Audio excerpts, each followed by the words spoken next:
하나님은 우리의 피난처시오 힘이시니 환난 중에 만날 큰 도움이시라. 그러므로 땅이 변하든지 산이 흔들려 바다 가운데 빠지든지 바닷물이 솟아나고 뛰놀든지 그것이 넘침으로 산이 흔들릴지라도 우리는 두려워하지 아니하리로라. 한 시내가 있어 난 위에 흘러 하나님의 성고 지존하신 이의 성소를 기쁘게 하도다. 하나님이 그 성중에 계심에 성이 흔들리지 아니할 것이라. 새벽에 하나님이 도우시리로다. 문나라가 떠들며 왕국이 흔들렸더니 그가 소리를 내시며 땅이 녹았도다. 만군의 여호와께서 우리와 함께 하시니 야곱의 하나님은 우리의 피난처시로다. 와서 여호와의 행적을 볼지어다. 그가 땅을 황무지로 만드셨도다. 그가 땅끝까지 전쟁을 쉬게 하시며 활을 꺾고 창을 끊으며 수레를 불사르시는도다. 이르시기를 너희는 가만히 있어 내가 하나님됨을 알지어다. 내가 문나라 중에서 높임을 받으리라. 내가 세계 중에서 높임을 받으리라 하시도다. 만군의 여호와께서 우리와 함께 하시니 야곱의 하나님은 우리의 피난처시로다. 아멘. 오늘 본문 말씀의 1절은 하나님은 우리의 피난처시오 힘이시니 환난 중에 만날 큰 도움이시라 라고 시작합니다. 하나님은 자기 백성들이 위험에 처할 때 피하여서 안전 누릴 피난처요 방패와 힘이 되신다라는 것입니다. 그래서 심각하고 급박한 위험이 닥쳐온다 해도 주의 백성들은 두려워하거나 놀랄 필요가 없습니다. 하나님께서 자기 백성을 너끈히 그 모든 고난에서 건져내실 것이기 때문입니다. 2절에 그러므로 땅이 변하든지 산이 흔들려 바다 가운데 빠지든지 바닷물이 솟아나고 뛰놀든지 그것이 넘침으로 산이 흔들릴지라도, 이 말씀 자체가 막 지진, 큰 지진을 얘기합니다. 그래서 그 성경에 보면은 팔레스타인에도 지진이 일어납니다. 그 주변에는 지진이 많잖아요. 시리아라든지 트르키아라든지 그리스라든지 지진 지대가 그 주변에 다 깔려 있어요. 그래서 이 구약 성경에 보면은 그 시대에도 그와 같이 지진이 있었노라, 이렇게 표현을 하고 있습니다. 그래서 이런 일이 일어나서 산이 흔들린다, 땅이 막 물처럼 이렇게 녹아내린다 할지라도 가장 위급한 상황인데도 우리는 두려워하지 아니한다, 이렇게 신앙적인 확신을 이 시인이 담대하게 선포를 하고 있습니다. 왜 그러느냐? 바로 하나님의 이 이스라엘, 특별히 예루살렘은 하나님이 함께 하시는 성소란 말이죠. 예루살렘은 과거 하나님께서 아담과 하와를 지으실 때 만든 에덴 낙원과 비슷한 그런 곳으로 하나님이 아름답게 지으셨는데, 그것을 이제 4절 5절에서 이렇게 표현을 하고 있어요. 함께 읽어봐요. 한 시내가 있어 난 위에 흘러 하나님의 성 지극은 진인하신 이의 성소를 기쁘게 하도다. 하나님이 그 성중에 계심에 성이 흔들리지 아니할 것이라. 새벽에 하나님이 도우시리로다. 한 시내가 난 위에 흘렀다는 것은 에덴 동산에서 4개의 강들이 바로나에 흐른 것을 여기서 이제 상징적으로 그렇게 표현을 하고 있는 것입니다. 그래서 예루살렘도 역시 샘이 흘러요. 그 밑에 있는 기온샘이라는 샘이 있는데 그 샘에서 솟아나온 물이 그 성 안으로 끌어들이도록 이전부터 그렇게 그런 기이하고 놀라운 역사가 있어서 히스기야 왕 때는 완전히 그것을 잘 뚫어가지고 히스기야의 운하를 만들었어요. 그 기온샘이 다윗 시대부터 이스라엘 백성들이 거기서 계속 여부스 족속이 이전에도 살았지만은 그렇게 해서 그 성 안에 작은 물이 고요하게 흘러서 실로암 못으로 흘러가게 되어 있습니다. 큰 강은 아닙니다. 그러나 그 물줄기는 이스라엘의 예루살렘의 하나님의 성소에 있는 그 지역의 모든 백성들이 먹고 마실 수 있는 그런 생명수 같은 역할을 했어요. 천천히 흐르는 이 실로암 물이라고 해요. 실로암 물은 하나님의 사역을 의미합니다. 상징합니다. 하나님의 역사는 천천히 조용히 흘러가지만은 그것을 통해서 하나님의 역사가 이루어지곤 하거든요. 그러나 급하게 창일하게 흘러서 뭔가를 뒤집을 것 같지만 그것들은 얼마 오래 못 가고, 그것은 이 세상의 역사를 가리키고 하나님의 역사를 표현하는 것은 실로아물처럼 조용히 그러나 살리는 생명수 역할을 하거든요. 성령의 역사가 그렇게 일합니다. 지금도 우리 가운데 실로아물은 조용히 흘러가고 있으면서도 우리를 살리고 세우고 복을 주시는 그런 역사가 있음을 믿으시기 바랍니다. 하나님께서 이 아름답게 지으신 예루살렘 성에 그의 성소를 두시고 그 성에 함께 하시는 거죠. 이 성은 안전합니다. 이 예루살렘 성은 곧 하나님 백성 공동체인 교회를 상징하지요. 그래서 교회를 무너뜨리려고, 하나님 백성 공동체를 무너뜨리려고 하나님을 믿지 않는 이방 민족들이 계속해서 쳐들어오곤 했어요. 하나님 백성의 그 왕국이 무너지고 흔들릴 지경이지요. 그래서 주의 백성들이 인간의 눈으로 자꾸만 두려워할 수밖에 없는데 어떻게 되느냐? 무너질 것 같고 흔들릴 것 같지만은 하나님이 자기 백성 공동체를 지켜주시고 간섭하십니다. 큰 능력으로 임하여서 그의 위엄과 능력을 드러내십니다. 그래서 전쟁이 순식간에 끝나요. 예상치 않게. 6절로부터 9절까지 함께 읽겠습니다. 시작. 온 나라가 떠들며 왕국이 흔들렸더니 그가 소리를 내시며 땅이 녹았도다.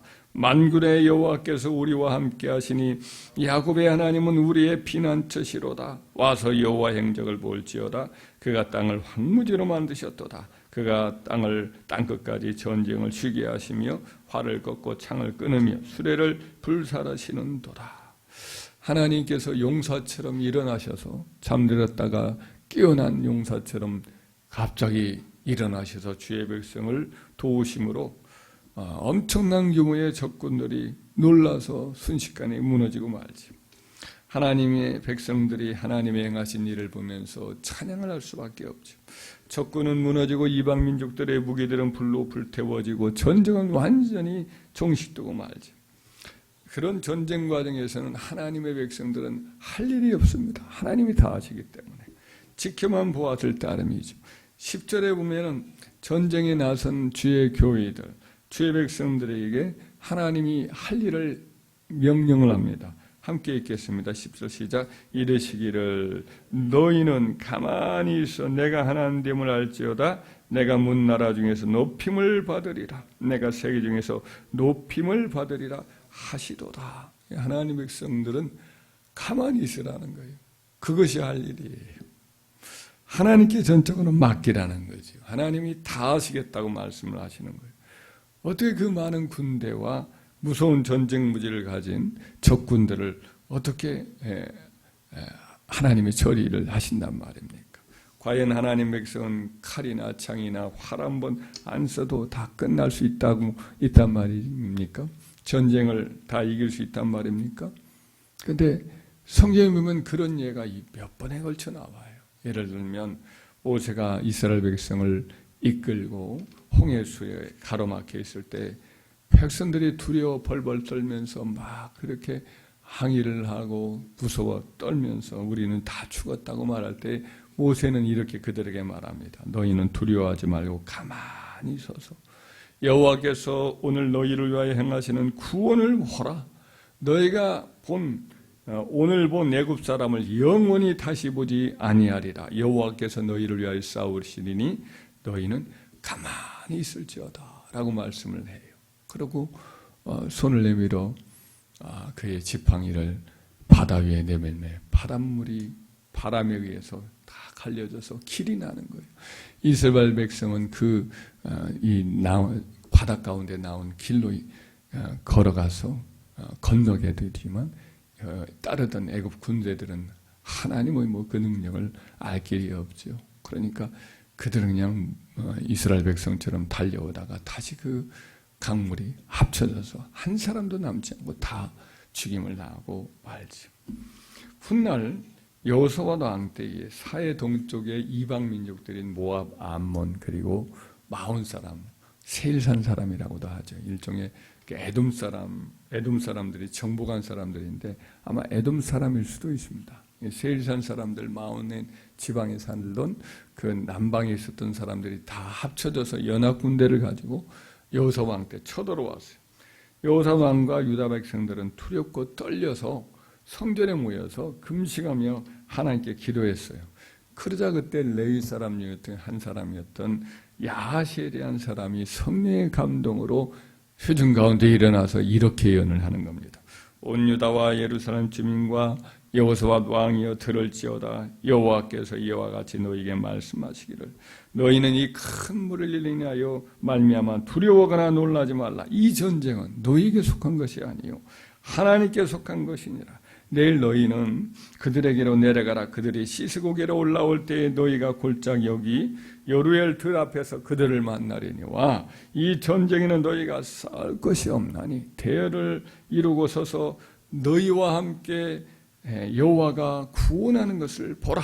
유다와 예루살렘아 너희는 두려워하지 말며 놀라지 말고 내일 그들을 맞서 나가라. 여호와가 너희와 함께 하리라 하셨느니라. 이 말을 듣고 그들이 찬양을 하면서 작전 회의를 짰는데 할 일이 없으니까 성가대를 조직하자. 그래서 군대 앞에 성가대를 조직해서 다음날 아침에 순종해서 앞으로 나아갈 때에 성가대가 찬양을 시작하는데 여호와께 감사하세 그의 인자하심이 영원하도다. 성전에서 부르는 찬송가예요. 그 찬양을 불렀더니 갑자기 적병들 가운데 하나님의 복병을 두어서 천사를 보내서 서로 치게 만드는 거예요. 그랬더니 모압과 암몬 족속이 형제지간이니까 서로 하나가 되어서 세일산 사람을 쳐서 다 진멸하고 난 다음에는 또 자기들끼리 싸우는 거예요. 보이지 않는 천사가 그 가운데 역사하니까. 그래서 이 세 족속들이 서로 싸워서 그날 진멸을 해요. 참멸을 해요. 이스라엘 백성이 가서 적진을 가서 보니까 한 사람도 남지 않고 다 죽었어요. 그들의 가지고 왔던 양식이나 옷가지나 혹은 여러 가지 전쟁 무기, 옷, 보물 이것들을 가지고 수거하는 것만 3일이 걸려요. 그 골짜기에서 이스라엘 백성이 한 것은 찬송뿐입니다. 그래서 그 골짜기 이름을 브라가 찬송이라고 하는 이름을 붙이지. 훗날 히스기야 왕 때도 똑같아요. 히스기야 왕이 적군 사네립 왕이 보낸 편지를 하나님 앞에 성전에 올려 보이면서 여호와 이 교만한 말을 보십시오. 그러면서 하나님 앞에 아뢰었더니 하나님께서 그 기도와 그 간절함을 보시고는 그날 밤에 역사를 하시지요. 천사 한 사람을 보내가지고 18만 5천 명을 다 그날 밤에 송장으로 만들어 버립니다. 아무래도 급성 전염병을 막 퍼뜨려서 다 죽였나 봐요. 그래서 저게 주력 부대가 다 무너지고 말았어요. 그 사네립 왕이 얼굴이 뜨뜻하여 고향으로 돌아갔고 선지자의 이사야 선지자를 통해서 하셨던 말씀처럼 자기 몸에서 난 두 아들에 의해서 목숨을 잃어버리고 말아요. 하나님을 모두가 그의 모든 언행에 대해서 갚아 주셨죠. 이스라엘 백성은 한 일이 없어요. 하나님이 다 하셨어요. 가만히 있으면 돼요. 그래서 시편 46편 말씀처럼 그야말로 하나님 백성의 놀라운 승리를 하나님이 친히 홀로 다 행하신 그런 역사가 많아요. 그 하나님은 지금도 우리와 동일하신 하나님이신 줄 믿습니다. 우리 인생에 시련이 와요. 막 산이 흔들리고 그리고 땅이 녹고 바닷물이 넘쳐 흘러서 온 산을 덮을 것 같아도 하나님이 함께 하셔서 그 모든 고난에서 우리를 지키심으로 우리는 놀라지도 않고 꿈쩍하지 않고 하나님이 보호해 주셔서 안전함을 누리게 되는 역사가 있는 줄 믿습니다. 그러므로 하나님께만 피하면 돼요.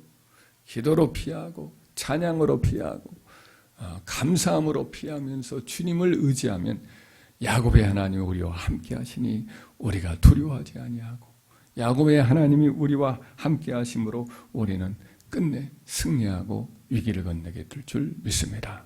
11절 말씀 마지막으로 읽어요. 만군의 여호와께서 우리와 함께 하시니 야곱의 하나님은 우리의 피난처시로다. 할렐루야. 아멘.